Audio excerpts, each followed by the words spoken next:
Hey, Dave Melinda here, Positive Polarity Podcast. Hope things are going awesome for you. If you don't have a seatbelt on right now, I highly suggest that you do, because this next few minutes is going to be highly intense.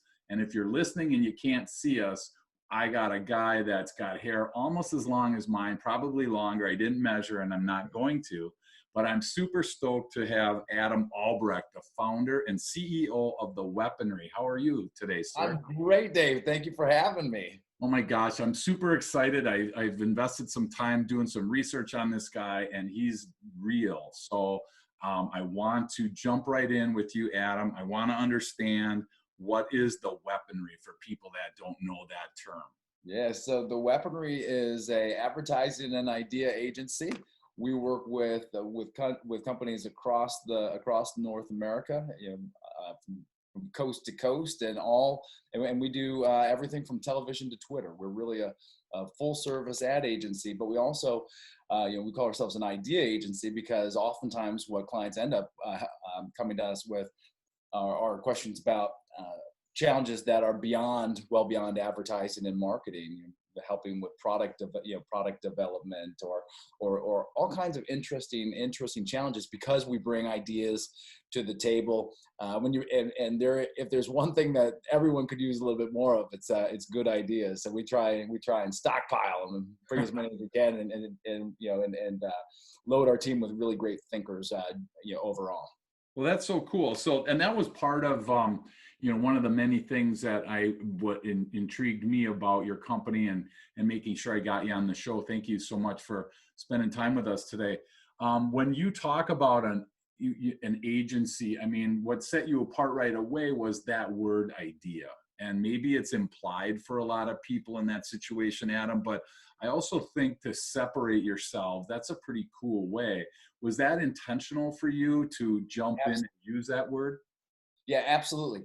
I learned, I come from the creative side, of advertising. And so my trade is coming up with ideas. Okay. And so and what you recognize when you're an idea person is that the ideas don't begin and end with clear boundaries. And so I remember years ago talking to CEOs of our clients, before I'd started The Weaponry, and I said, if you ever have a need for help thinking about X or Y or Z, we're happy to help. And I remember them saying, we never thought about that before. We never thought about turning to our agency, who we turn to for so many other ideas, to turn to them for help with, product ideation or developing internal programs or overcoming, let's say, a channel issue within their own company. Why would you? Well, we're awfully good at that. I mean, you bring good thinkers into any kind to help solve any kind of problem, and we will bring you ideas, because most advertising and marketing challenges are problems that we're looking to solve. And so the same process to get to great ideas in marketing will get you to really great ideas with really any area of business.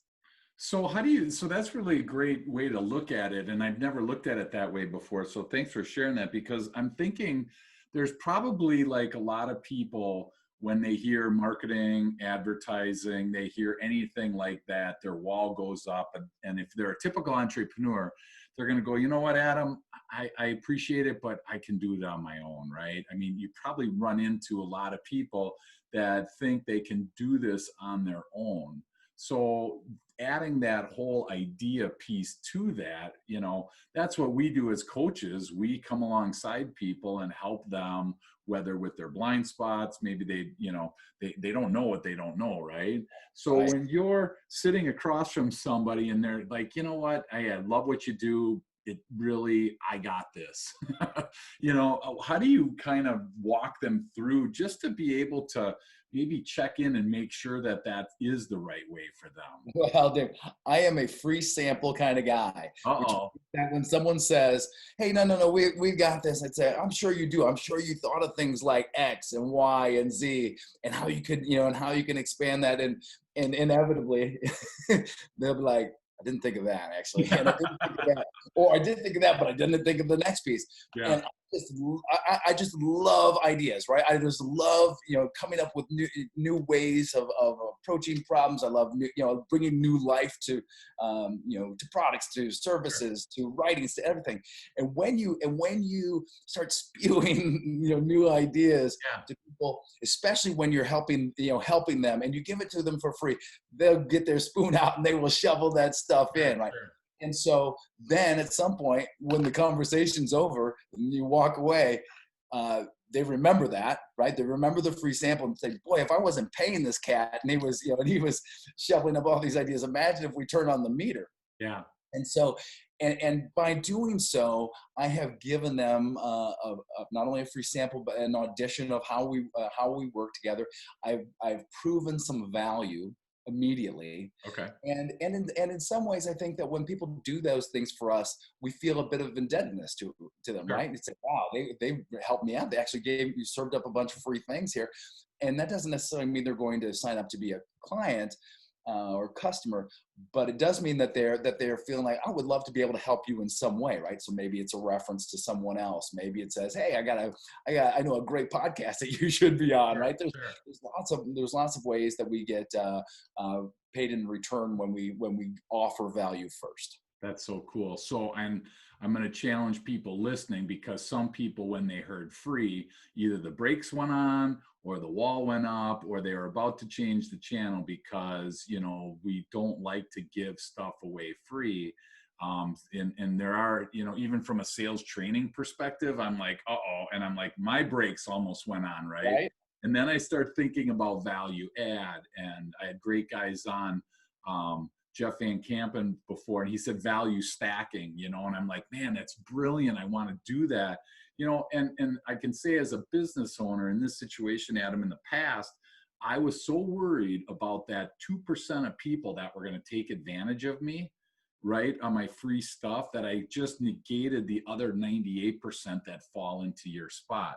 So what do you do when you encounter somebody that thinks this is too good to be true, or why are you doing this? I mean, there's got to be some like, okay, where's the hook? When you start screwing, what do you do? I think that my approach is to give. And I love the saying that, I follow Jeffrey Gitomer. You know who Jeffrey Gitomer is? Yeah, for sure. Sales, sales expert. And, and he's got a great saying, that is really at the heart of his philosophy, which is people hate to be sold, but they love to buy. Sure. Yep. So I always take a stance that I'm happy to offer. Yeah. And share, but not ask for, for the sale, right? I say I'm happy to help in any way I can, but really I like to leave that for the other side. And I think that there is the people who I work with, who I engage with, recognize that I didn't, that I wasn't trying, to sell, but I was almost so enthusiastic about their puzzle, right? In other words, it's a little bit like they've got someone's got a puzzle on their table, right? And I came over for dinner and I'm like, oh, you work on this puzzle. I'm like, yeah, I can't find this piece. And, and when you stand there like, ooh, what about this? Is this the one? And you're like, oh, maybe that is the one. And you just start, and they see your enthusiasm for the problem solving, to help solve the puzzle. Sure. Yep. More so than if you give me $10, I'll look for 2 or 3 pieces. It's a different mindset, Sure. right? And so I try to come I try to come to life with everyone I encounter with an enthusiasm for helping. And what I found is that through that enthusiasm and through that mindset of just trying to give and add value, that I get back more than I give. That's awesome. And it's evident, I mean, on your LinkedIn profile, it says that you've done over 500 blog posts. I mean, my gosh. Did I write that? Is that what it says? Because that's not true. Okay. It's up to 1,000 now, right? No, it's not. It's not. Today's post was number 499. Oh my gosh. Okay. Maybe it said, oh, you know what? It said nearly 500. So, okay. Thanks for correcting me. By the time this goes live, dude, it'll be 500. You're Friday. So. Friday will be post number 500. So, all right. So I interrupted you. Yes. No worries. So like for somebody listening that, and we try and help people, like, especially now, and it's like, from a sales perspective, how do you keep your pipeline filled? And to your point, when you're talking about adding value, I mean, one way you add value is by taking the ideas that you have and helping other people find ways to implement them.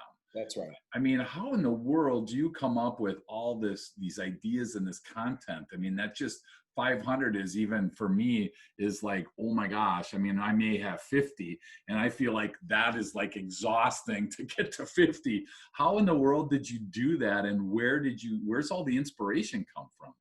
Uh, so this is a great, a great area to poke at here. And I'll say that when I first started the weaponry, I started a blog at that point, but I started in Atlanta. But when I moved to Milwaukee, I joined a CEO roundtable through a Cosby group through the MMAC. Okay.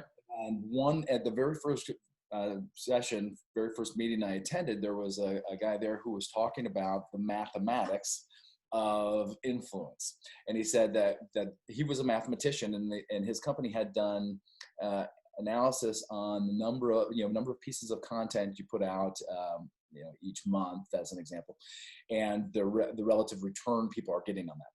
Okay. He said our numbers show that in order to have a significant impact, you have to post more than 6 or more times a month. Okay. And if you did less than that, anything between 1 and 5 was basically the same effect. But there was a magnified effect that they saw mathematically after you got to 6 posts per month. And, Okay. and at that point, I would say I was probably doing one or maybe 2 posts a week. Okay. And so it was probably between 4 to maybe 6 posts a week at that point. Or sorry, a month, 4 to 6 posts a month. Okay. So I really didn't get into that number, that impact that he was, mathematically, referencing. Sure. And so I said, all right, well then I'm going to go to 2 posts a week and make this my habit. Okay. And so I did, and immediately I saw a change. I mean, the next month I got twice the viewership, twice the readership as I had before. And then as I tried to, then when I got to a point where I said, let's see what else I can do to ramp this up a little further, I recognized that in addition to my Tuesday and Thursday posts, which I recognized were routinely the best days for me to post, Tuesday and Thursday morning, that I added a Sunday morning post. And at that point, I'm maxed out. Three posts a week is about as much as anybody wants of me, and I try and put considerable thought into my posts. So it's really getting into a habit, right? You're getting into a good habit of saying every these 3 days I will put out a blog post no matter what.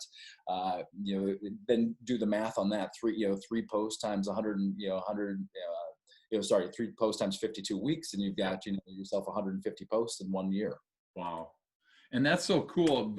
I mean, again, I'm hearing people going, seriously, come on, in this situation, Adam, how can we possibly invest that much time?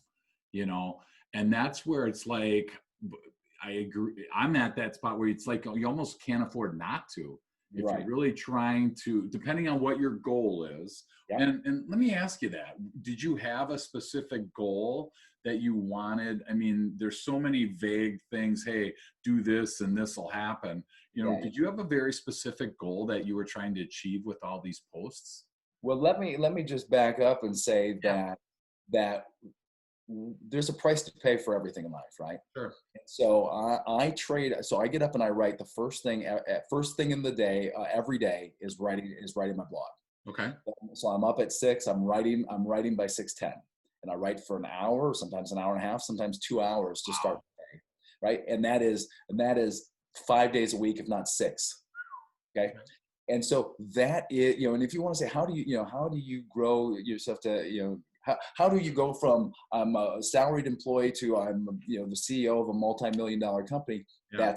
It takes work. You put in the effort, and I got to tell you, I enjoy it. I appreciate it, and it has become a habit, so I don't think about it as hard work.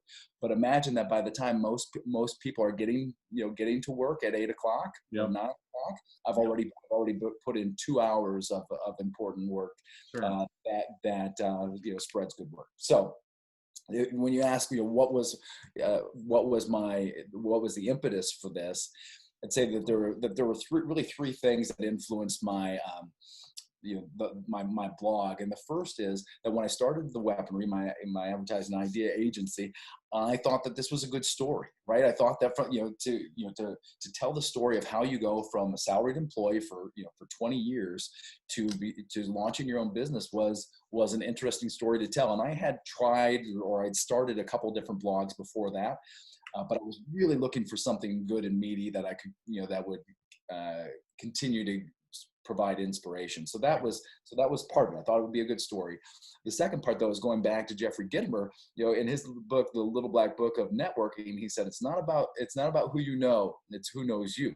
Okay. And by putting out a podcast like you're doing, Dave, putting out a blog like I do, putting out an editorial column, you're able to reach far more people than you would be able to reach, one-on-one. Okay, sure. So what I've done through, what I figured was that by putting out this content, I would be able to reach people who I wouldn't have a chance to have, have a conversation with on a regular basis. And that has certainly been true. And so instead of talking with one person a day or 10 people a day, on a day like today, I could reach hundreds or thousands of people. Sure. Wow. And so then the third thing is that during the process of launching my own business, I dealt with the challenge that so many people deal with, which is how do you make that switch from the salary track, from working for someone else for 20 years to working for yourself. Like I had clients who said, "We'd love to work with you. Would you start your own business?" Well, that helps, right? So it was crazy, right? So I'll try and come back to this in a moment. But the reason I started the weaponry is because I had 2 former clients call me the same day while I was at work in my office in Atlanta. They didn't know each other. They didn't know. They were both calling me 2 hours apart and saying, "Hey, I'd love to work with you again, but I don't want to work with your current agency. Would you think about starting your own business?" Wow. And I said, "Yes, I would." Sure. So then I'm excited, right? I'm starting my own business, and I knew that 2 clients weren't enough. So I quickly made calls to other former clients, and within a week or so, I had 5 clients who said, "If you do this, we have work for you." That's so cool. But Dave, it's cool, but also it left a big question mark, because you'd say, "All right, I have 5 clients who said, do you start your own business? We've got money." But you say, how in the world do I go from from my predictable life and I have obligations, right? I have 3 kids. I have a significant mortgage. I have a wife I want to keep. Yeah. So how do you not just throw all that away and just jump into this new routine of I'm responsible for all income and insurance and all those things, right? And so I was at a crossroads, right? I didn't know how to go from. I knew what track I was on. I knew what one I wanted to be on, but I didn't know how to make the switch. Sure. And then one day, I read a blog post. I read a blog post from a friend of mine in Atlanta who was an entrepreneur, and the blog post was 10 things you don't need to do to start your own business. So I read this, and it was basically lowering the bar on everything, right? So you don't need a lawyer. You don't need a lawyer until you have money, right? Yep. Go out and make some money, then you need your lawyer. Yep. It was you don't need a business plan. Business plan is a textbook business plan is if you need financing, and if you don't need financing, you should have a plan, but you don't need a quote unquote business plan. Yep. Okay, so these were good. They lowered the bar, but the one that unlocked everything for me was number 7. I'm making this up. I wouldn't say it was number 7. It said you don't need to quit your job. And so I thought, that is exactly what I need to hear. It said, in fact, I encourage you not to quit your job. Okay. Let your day job fund your startup. Gotcha. Hold on to that as long as you can until you literally can't do both at the same time. Sure. And that was exactly what I needed to hear. That was a key in the lock, turn, the door opens. I'm like, this is what I'm going to do. I'm going to start moonlighting, right? I looked over my contract, and it didn't say anything about not serving other customers. Sure. It said that I couldn't take any customers, and I couldn't take, any clients, and I couldn't steal employees. But so I started working, I started working nights and weekends and lunch hour and commute and, all that. And suddenly and before long, all of that was completely full. I was generating revenue, significant revenue to the point where I couldn't do both jobs anymore. Sure. And so then at that point, it was so easy to let go of the day job. Sure. And, and take on the new thing, because essentially I built my safety net, I built my ramp. And so the fact that that blog post unlocked what has been the greatest experience of my career, Sure. made me want to give back. It made me want to say there's other people out there who want to do what I've always wanted to do, and are stopped because they don't have the answers to this. And if I can walk in with my blog post like a janitor with a big ring, that big ring of keys, and say, what you got, what you need, figure out how you do the money thing, the client thing, the inspiration thing, the business plan, the networking thing. I got rings for all of that. I got a key. I've got a key for whatever you are looking for. So that was fun and exciting to me, and I really enjoyed being able to provide a opening for others. That's so cool. Thank you for sharing that. And we end up in this show, we talk about that intersection between, business growth and personal growth. And so you hit it right on the head, because if I'm able to unpack that with people, there's so many different ways to start a business. I'm actually completely opposite of you. I had another business that was doing about 10 million in sales. We had about 22 people on our team, and I sold that. And I remember selling it. And on a Tuesday afternoon, I'm sitting in a restaurant, and the guy's like, "So what are you going to do now?" And I'm like, "Oh my gosh, like I got nothing to do." Right. So the guy that bought it from me, he said, "Well, he was my business partner. And he said, I'd like to bring you back on as a consultant." And I'm like, okay, first of all, you didn't listen to me when we were partners. And that's kind of one of the reasons that I'm getting out of this. So I don't want my first partner, my first client, to be someone that doesn't listen to me. So I turned that one down. My second client comes along and they hear I'm available, jump in, and they don't pay and go out of business. So I'm like 0 for 2 in this situation, Adam. So completely different. So whoever is listening, and if you're at that crossroads, there is no right or wrong way. What worked in this case for Adam may not work for you, and what works for me may not work for you guys. So it's really, I think that's so applicable to be able to understand what's going on in your surroundings. And it's great that you were teachable in that, because I run into a lot of people that they can't learn from anybody. And that's so hard for them to start a business, because that's probably, if you can't learn from somebody next to you, or if you can't learn from a customer, you're going to really have a hard time, building that business up. Absolutely. So yeah, I've always tried to take the apprentice mindset, right? I'm trying to learn as much. Yeah, I try to act like I don't know anything, and I'm trying to in every situation. And because of that, I do learn. I learn a ton, and I share it. I share it with others. Yeah, that's so cool. Well, I want to kind of put some face paint on, and I want to put on my camo gear, because there was another part that I really dug about business is war. Yeah. And I love the fact that it says to outthink the competition. And I know right now that those probably are not really high on people's, whether it's, the pandemic, whether it's the economy. You can blame whatever you want for your, business where it's at. At the end of the day, usually I'm not seeing a lot, and maybe you see different, but the people that I am involved with, I'm not seeing a lot of people invest much time on talking about, thinking about, or considering their competition. So that's why I think this was so unique. And I want to unpack the business is war concept.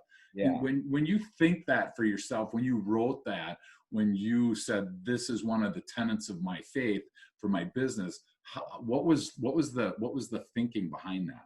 Well, I'll go back to this, that I have, I competed in some athletics, in my youth, and in high school, my junior year in high school, I was the New England champion in the discus in high school. Okay.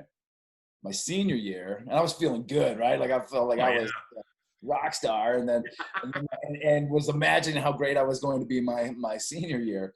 And then during the football season, I thought I'd be playing college football. And during my senior year of college, I tore my ACL after the third practice, after the third game, and had to have my knee reconstructed. And 8 months after reconstructive knee surgery, I defended my New England championship in the discus. I broke the state record in the New Hampshire state record in the discus, and the record stood for 12 years. Right. Nice. And so I went on to the University of Wisconsin, Madison, and I threw discus, and I threw the hammer and the 35-pound weight, and I had great success, great team success, and then I graduated, right? And so many college athletes and so many high school and college athletes, when their athletic days are done, don't know their identity anymore. They Sure. don't. They feel lost without that, without the athletics and without the competition. I never felt that way, Dave. As soon as I graduated, I started approaching my career, and I approached business the same way I approached athletics, right? I think that business is the ultimate competitive sport, right? Because we're playing for money. Right? Yep. And so I've had no problem at all with this. And what you recognize is that clients hire ad agencies because they either want to take advantage of something, they want to take new territory, or someone's taking their territory. Someone's eating their lunch, someone's eating their pie, and they want to fight back. And so the idea of the battle of business, it comes both from my athletic background, but also from what I have experienced, our customers demanding help with over the course of my, 20 plus years of advertising and marketing. And so when I sat down to name this new business, and by the way, in my world, I've spent a career naming businesses and products and services, and I've named a couple kids. My two sons. I got my two sons. You got to name them. They let you name them, huh? Your wife. Yeah, that was part of the prenup with my wife. Was a thing, not the kids, right? Nice. But that's not true. But my boys' names are Johann and Magnus, right? And those are strong names that that really make them stand out, right? There's no other Johanns or Magnuses in their classes. Sure. My name's Ava. There's a lot of Avas in their class, so I'm 2 for 3. But recognize the strength of a good name. And so as I was ideating for the name of the business, I was sitting in my house in Atlanta, and I'm writing this long list, and I write down the weaponry. And immediately I feel it, right? The weaponry. God, that sounds strong. Yeah. And it sounds strong. It sounded aggressive. It sounds like full service. Like the idea of having all the weapons in one place. And that's what we offer. We offer our clients, full service advertising resources. And so I loved that, but I also loved the whole mindset of this. I loved that it made me feel aggressive, and when you are a startup, you want to tell a lot of lies to people. And when I say that, it's like, yes, we could do this. I'm sure we can. And then the startup process is really going from telling a lot of lies to making those lies come true. Sure. Yep. And the name itself gave our team swagger from day one. And it intrigued people to say, tell me more. I want to hear more about this business. What is this? What does the weaponry do? And I'll tell you, the one funny moment is for work a couple of years ago, my teammate of mine and I flew to India and went through immigration customs at 2 a.m. in India. And they said, what is the weaponry? Do you have weapons with you? That's oh my gosh. Nice. And so it has always brought intrigue. It has always brought interest. And what we find is that we attract like-minded people. Sure. Right?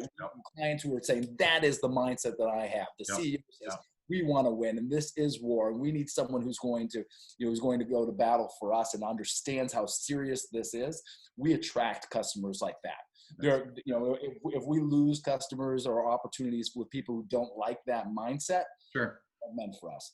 Now, well, they were never going to be your customer anyway, right? That's right. That's right. If that kind of aggressive mindset isn't for you, then yes, we are not for you. Yeah, absolutely. Wow, that's so cool. You And can go that, lose on your own. You can lose any battle or any war on your own. You don't sure. need my. Yeah, exactly. Yeah. Well, and that's the thing. I mean, and then I start thinking about, I mean, I kind of played off of it in my mind, and I'm thinking, who would I want in my foxhole? Right. If I'm in business, whether it's somebody, again, you have a Cosby group, you have a group of entrepreneurs. We offer a sales advantage roundtable where there's a bunch of salespeople in the room. You also can have a coach, maybe a mentor like you, maybe your, agency like you. Who do you want in your foxhole? And if your name or my name don't come up pretty close to the top for our clients, in my mind, I feel like we haven't done our job, because Yeah. I want somebody in my foxhole when there's a problem, There bar you go. none. I mean, just no asterisk, period, end of sentence. And I haven't served in the military, but I have friends that have. And I tell you what, the military surely understands this is life and death.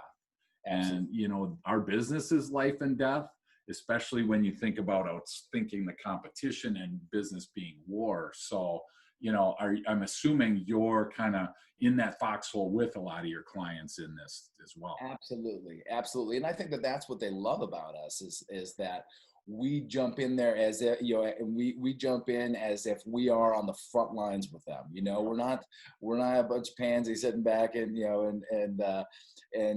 mailing in some suggestions. Why don't you go over here or over there? I mean, we fight our way to the front. We Sure. want to be the first one. The first ones. You know, throwing heat. And Yep. we're always looking for great opportunities to help in any way. We love a crisis. We love you. We love when I got to tell you that there are a lot of agencies who when you call them and say, hey, we've got something that's kind of a short turnaround or quick deadline, and they're like, well, we can't do that. Our process requires us to, requires 3 weeks for this and 2 weeks for that and another Sure. 4 weeks for that and Yeah. research. And then I have to ask my mom. Uh, Yeah. and ours is the opposite, right? Because in the social, let's just take this. We are in the social era, right? Shit happens so fast in the Right. social era that if you don't have the ability to respond, at the speed of social, Yep. your opportunity vanishes before you got to jump on it, and and the threat will overtake you before you were able to respond. Yep. And so we say, you tell us what needs to be done, what timing you have to deal with, and we will find a way. Sure. Right? I've never once told a client that we didn't have time for what they needed, because what we do is say these are the parameters we are given. Right? So yes, we might, in our perfect world, yes, we have a defined process. We have a very very well defined, repeatable process that gets you to the ultimate answer. Sure. But life doesn't always work like that. Business doesn't always work like that. And sometimes you have to put things go into the passing lane and say, we need to get there very fast because the ultimate, because action is more important than perfection. Well, and it seemed really complicated when I looked on your website. It said creative ideas, excellent customer service, and fun experience for all, right? Us. So I'm like, okay, where's the rest of the list? Where's the, 42 steps to this? Because that's what I think of, when I think of agencies and marketing, I'm like, oh, it's such an overwhelming as a business owner. If I want to grow my business to the next level, that's where I think, where's all the steps? There's got to be 20, 30, 40, whatever it is, steps. And, you said creative ideas, excellent customer service, and fun experience for all. I'm That's right. assuming that is kind of your day-to-day mantra for your team. Absolutely, absolutely. In fact, I start consistency is the key to branding. It is the key to clarity of messaging, and I start every company meeting with us by stating our goals and saying we will be successful if we do these three things. Right? If we offer great customer service, if we offer I said we will be successful if we do these three things. We offer excellent creative ideas, Yep. great customer service, and a fun experience for everyone involved, because that means that we're giving people the ideas that they needed. Yep. We're treating them the way they want to be treated, and everybody's having a good time.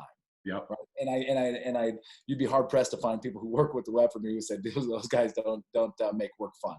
Well, especially because I see part of your team is Laverne and Shirley. So, Yes. it's like, oh my gosh, okay, can I get them on this? Can we do them on the next podcast? Because, why Yeah. you're kind of keeping them behind the scenes, so to speak, aren't There's you? a backstory to that actually we were in business for 3 years. We were in business for 3 years. We had done, we had clients from coast to coast, and we're rocking and rolling before we ever launched a real website. But we did put up a fake website for 3 years, and the fake website, when you landed on it, showed Laverne and Shirley, and and the first words on the website were, "This is not a real website," and it says, if you're here to find out about the weaponry, we don't know what you mean. And it said, although maybe you go to our philosophy page, maybe that'll tell you more. And then you click to the Wow. philosophy page, and it was the theme song from Laverne and Shirley. That's so cool. Oh my gosh. Yeah.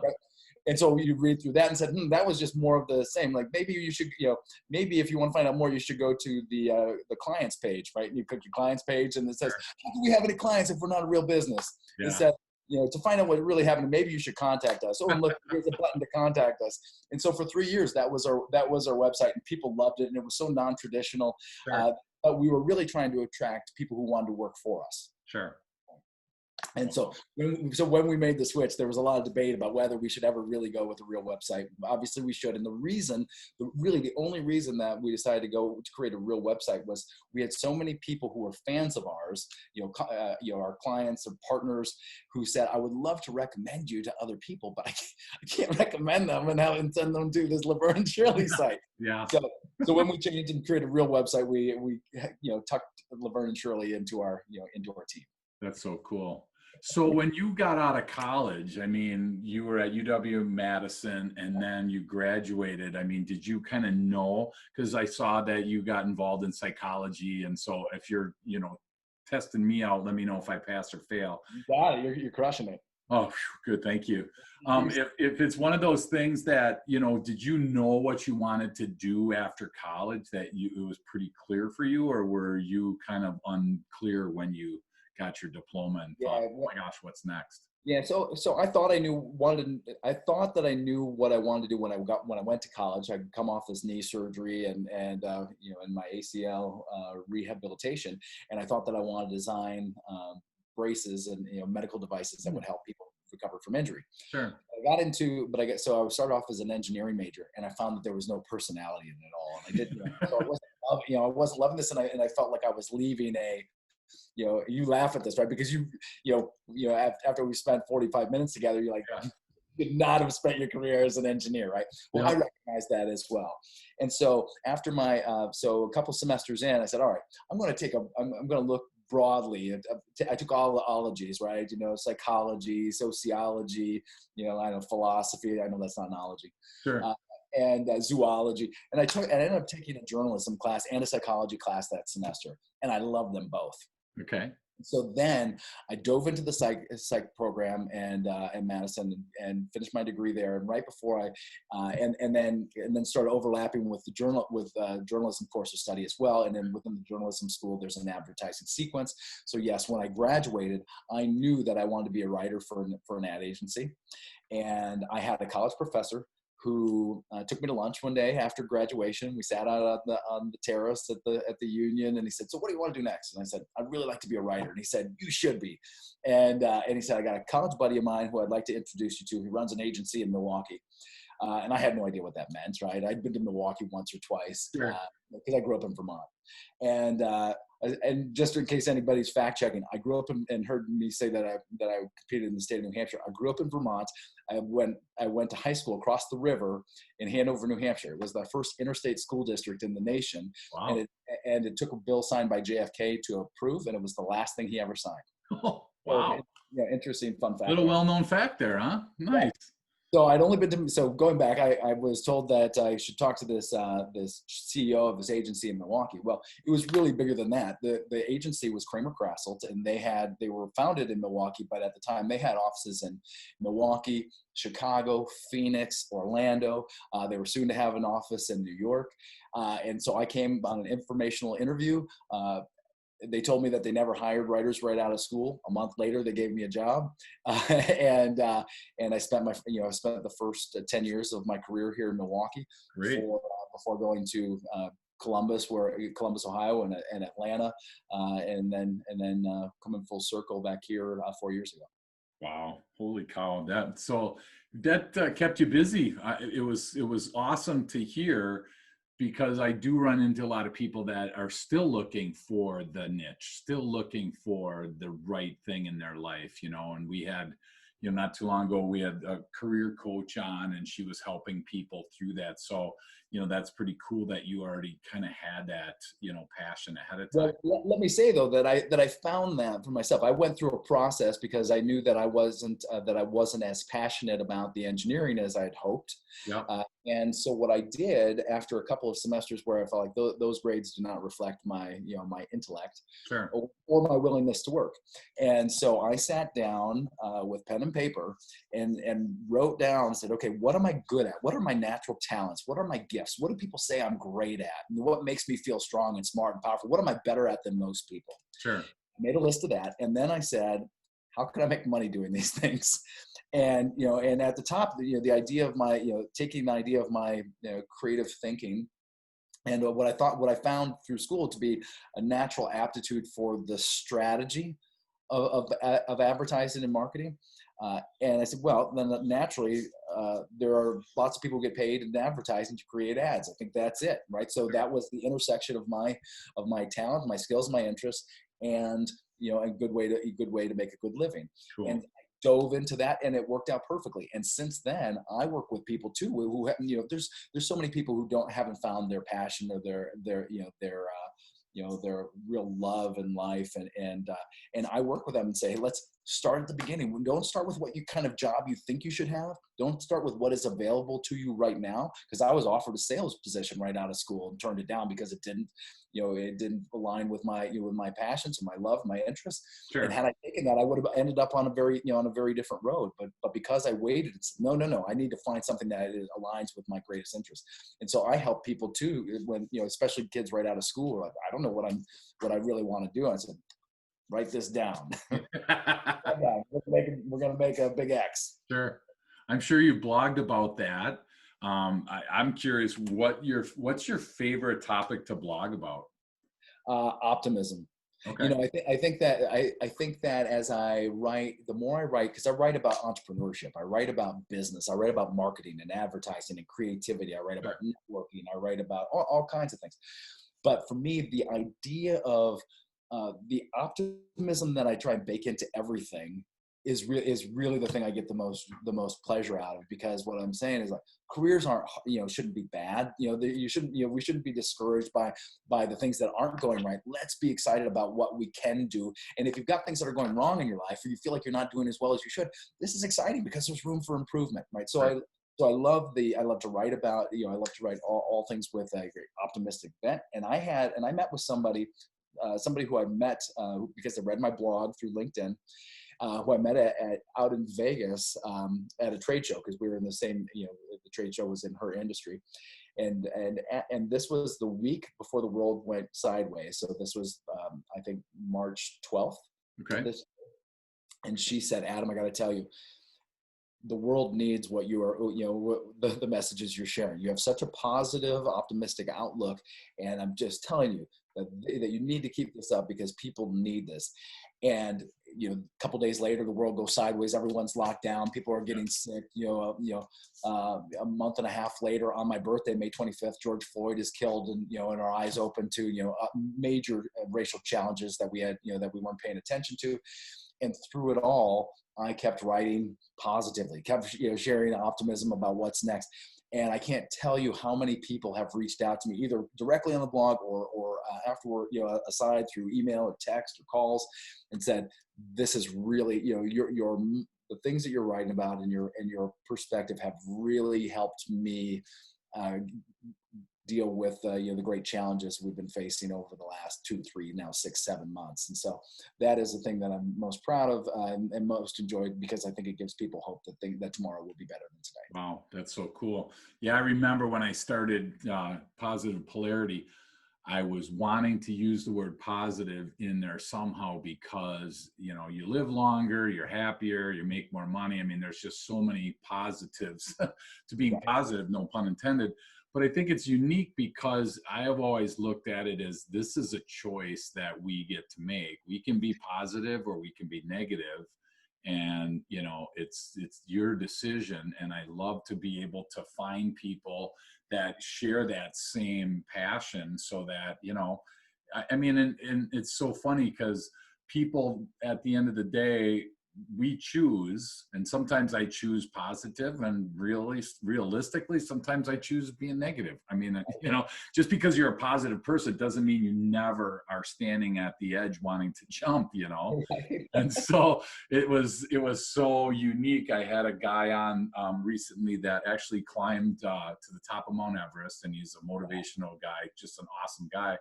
And one of the questions that I'm going to ask you at the end here, as we start to come in for a landing, is, you know, what's one thing that you feel comfortable sharing that most people don't know? I asked Eric Plantenberg that, and he said, you know, I got to tell you that I'm not really that much that I'm a crabby guy. And I'm just like, whoa, right? And he goes, yeah, that, you know, people think when you're a motivational speaker or when you're thinking into personal development that you are always on your A game. And anytime you step off that A game, people are just like, oh my gosh, what's wrong, right? Yeah. So it was really refreshing to be able to realize that you can be positive, but you still are yourself, and you still, you know, struggle at times. So I'm going to ask you that question. What's one thing that most people listening probably don't know about you that you feel comfortable sharing, Adam? I don't know. I got to tell you, after I write 500 blog posts, there's not much that people. Exactly. There's not much left, right? Yeah, not much. I got stuck in a Murphy bed in Germany one time. There I you was probably playing a funny joke, and I snuck into a Murphy bed and was going to surprise my roommates on the class trip. And then the headboard of the bed broke and wouldn't open. So that go. Oh my was gosh. something that most people don't know. That's so cool. Well, thanks for sharing that. One last question before I let you go here, Adam. If you had a tip of the week, what would that be for people listening? It can be something we covered. It can be something that you are just right now, you know, working through in one of your blogs. But what's a tip of the week from Adam Albrecht that you want to share? I love the idea that in life there are two mindsets. There's the host mindset and the guest mindset. Okay. In any situation you walk into, you get to play one of those two things. And so often we choose to play the guest mindset, which means that we aren't the ones to initiate the action. We aren't the ones to initiate the conversation. We aren't the ones to make other people feel welcome. But if you change that mindset and say, I am going to always, or as much as possible, adapt a host mindset, then what you become is a host to the world, right? So whether you are at someone else's dinner party, or you are on a subway, or you are in the middle of the desert and come across someone, the idea of playing host and making someone else feel welcomed, initiating the conversation, and and making others feel like they belong and that you are interested in them and want to help and serve them. For me, that is one of the key ideas that most people don't think about, that can make a major difference in both their enjoyment of life and in the opportunities that they open up for themselves. Wow, that's so cool. Thank you. I never thought of it that way. And so many, I remember learning that there's three types of people. There's people that watch things happen, there's people that make things happen, and there's people that don't know what's happening, right? Yes. So I always want to be, as much as I can, people that make things happen. But also now I'm learning about watching things happen for the other person to be able to take that lead role in a communication or conversation. So that's a great reminder. Thanks for that. So we're on the runway. I just have one last question for you. If somebody wants to learn more about you, the weaponry, they want to learn more about your story, they want to confirm that your hair length and mine are about the same, what's the best way for somebody to reach out to you in this case, Adam? Yeah. Well, a couple of things. You can always contact me at adam@theweaponry.com. Okay, awesome. I was a pretty early adopter. I was a pretty early adopter. I'm going to start again. Yeah, that's all right. You can always get a hold of me through my email, which is simple. It's adam@theweaponry.com. Perfect. Because I was a pretty early adopter of social media, I'm Adam Albrecht at Twitter. On Twitter, I'm Adam Albrecht on Instagram. Nice. Uh, and I didn't know this was such a hard question for you, dude. You know. right. But if you really want to dig into my story and get more of my thoughts, adamalbrecht.blog is a really great place to catch up, and I'm always open for connecting. I'm active on LinkedIn. If you send me something on LinkedIn, though, I always appreciate a note that says, here's why I'm contacting you, here's how I know about you, or what we have in common. I treat LinkedIn as if it is a valuable list of names and contacts. So if someone says, Adam, I see that you're connected to these people, what can you tell me about them? I want to be able to add value to those people by saying I know something, rather than I don't know, send me a request. And I mean, my gosh, on LinkedIn, for whatever reason, I mean, I get these LinkedIn posts that say, hey, I see you're in the roofing industry and I'd like to, I mean, it's like, seriously, come on, dude. I mean, so if you're listening, at least that's a great point to end this on is, I mean, take some pride in what you're doing on social media and make sure that your words are genuine, because especially in today's world, we need genuine, authentic people. And without it, if you're trying to sell me something and you're not genuine and you're not authentic, there's way more things to do in this world than try and connect with somebody that's not that way. So Absolutely. Awesome. Well, is the 500, just to close this out, the 499 blogs, are they housed on which website for you, or where would we find those? Yeah, sorry. You can find all 499 blog posts at adamalbrecht.blog. Gotcha. And in case you're worried about me coming to the end anytime soon, I have 372 drafts started of Oh, and you're not an overachiever or nothing, are you? Oh my gosh. I like to work ahead. Awesome. Well, Adam, this time flew. Oh my gosh, this was a blast. I'm still writing notes as we're landing this plane, but thank you so much for investing this time, and appreciate it. And once we get through this pandemic, I'm looking forward to seeing you out and about in Milwaukee. Nice. And hopefully our paths will cross again soon. Sounds great. Thank you so much for having me, Dave. This has been great. You're a wonderful host, and awesome. Appreciate the time. Thanks, buddy. Take care. All right. Thank you.